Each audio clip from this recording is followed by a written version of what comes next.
الحمدللہ رب العالمین والصلاة والسلام علی رسولہ الکریم۔ السلام علیکم ورحمۃ اللہ وبرکاتہ۔ یسن القرآن نام کے آسان تفسیر کا لیسن نمبر 6.10 ہے، یعنی چھٹے سورہ کا لیسن نمبر 10 اور تھیم ہے سورہ انعام آیات 14، 15 اور 16۔ اعوذ باللہ من الشیطان الرجیم، بسم اللہ الرحمن الرحیم۔ قل اغیر اللہ اتخذ ولیا فاطر السماوات والارض وهو يطعم ولا يطعم قل انی امرت ان اکون اول من اسلم ولا تکونن من المشرکین۔ ورڈ بائی ورڈ ٹرانسلیشن دیکھیں۔ قل کہہ دیں، سے اغیر غین یا را سے معنی کیا غیر، ادر دین، اللہ اللہ اللہ، اتخذ الف خاص زال سے معنی میں بناؤں، should I make ولین کارساز، پروٹیکٹر، فاتر فاتوا سے معنی بنانے والا، کریٹر، السماواتی آسمان جمع ہے آسمان کی، the heavens، والارضی اور زمین، and the earth، وہوا اور وہ، while he، یطعم تو عین میم سے معنی کھلاتا ہے، feeds، ولا اور نہیں، and not، یطعم تو عین میم سے معنی وہ کھلایا جاتا ہے، he is fed۔ قل کہہ دیں، سے انی بے شک مجھے، انڈیڈ آئی، امرتو الف میم را سے معنی مجھے حکم دیا گیا ہے، am commanded، ان یعنی کہ، that اکونا میں ہو جاؤں، آئی بھی، اولا اول پہلا، the first، من یعنی جو، ہو، اسلمہ سین لام میم سے معنی تسلیم کیا، submits، ولا اور نہیں، and not تکونن میں ہو جاؤں، I should be، من یعنی سے، of المشرکین شین را کاف سے روٹ ورڈ ہے معنی مشرکین، the polytheists۔ Phrase by phrase translation دیکھتے ہیں آیت 14 کا اردو میں۔ قل اغیر اللہ، آپ کہہ دیں کیا غیر اللہ کو، اتخذ ولیا میں بناؤں کارساز، فاطر السماوات والارض جو بنانے والا ہے تمام آسمان اور زمین، وہو یطعم اور وہ کھلاتا ہے، ولا یطعم اور وہ کھلایا نہیں جاتا، قل انی امرتو آپ کہہ دیں مجھے حکم دیا گیا ہے، ان اکونا کہ میں ہو جاؤں، اول من اسلم سب سے پہلے تسلیم کرنے والا، ولا تکونن اور ہرگز نہ بنوں، من المشرکین مشرکین میں سے۔ کمپلیٹ ٹرانسلیشن دیکھیں۔ آپ کہہ دیں کیا غیر اللہ کو میں بناؤں کارساز جو بنانے والا ہے تمام آسمان اور زمین کو، اور وہ کھلاتا ہے اور وہ کھلایا نہیں جاتا۔ آپ کہہ دیں مجھے حکم دیا گیا ہے کہ میں ہو جاؤں سب سے پہلے تسلیم کرنے والا اور ہرگز نہ بنوں مشرکین میں سے۔ فریز بائی فریز ٹرانسلیشن دیکھیں آیت 14 کا انگلش میں۔ قل اغیر اللہ سے ادر دین اللہ، اتخذ ولیا should I take as a protector، فاطر السماوات والارض while it is he who is the creator of the heavens and the earth، وهو يطعم while it is he who feeds، ولا يطعم and is not fed۔ قل انی امرتو say indeed I am commanded، in اکونا to be، اول من Aslam the first to submit to Allah، ولا تکونن and I should not be، من المشرکین of the polytheists۔ Complete translation دیکھیں۔ Say should I take as a protector other than Allah while it is he who is the creator of the heavens and the earth, while it is he who feeds and is not fed।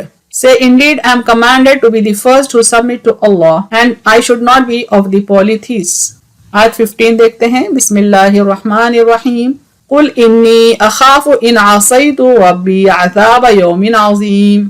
Word by word translation دیکھیں۔ قل کہہ دیں، سے انی بے شک مجھے، indeed آئی، اخاف مجھے خوف ہے، آئی فیئر، ان یعنی کہ، دیٹ اور اف، عصیتو عین صاد یا سے ہے مانے میں نافرمانی کروں، آئی ڈس اوبے، ربی میرا رب، مائی لارڈ، عذاب عذاب، پنشمنٹ اور پینالٹی، یومن دن، ڈے، عظیم بڑا، گریٹ اور mighty. Phrase by phrase translation دیکھتے ہیں آیت 15 کا اردو میں۔ قل انی اخاف کہہ دیں بے شک مجھے خوف ہے، ان عصیت ربی اگر میں اپنے رب کی نافرمانی کروں، عذاب یوم عظیم بڑے دن کا عذاب۔ کمپلیٹ ٹرانسلیشن دیکھیں۔ کہہ دیں بے شک مجھے خوف ہے بڑے دن کے عذاب کا اگر میں اپنے رب کی نافرمانی کروں۔ فریز بائی فریز ٹرانسلیشن دیکھتے ہیں انگلش میں آیت 15 کا۔ قل انی اخاف say I indeed fear in عصیت ربی I would if disobey my Lord، عذاب یوم عظیم the punishment of a mighty day۔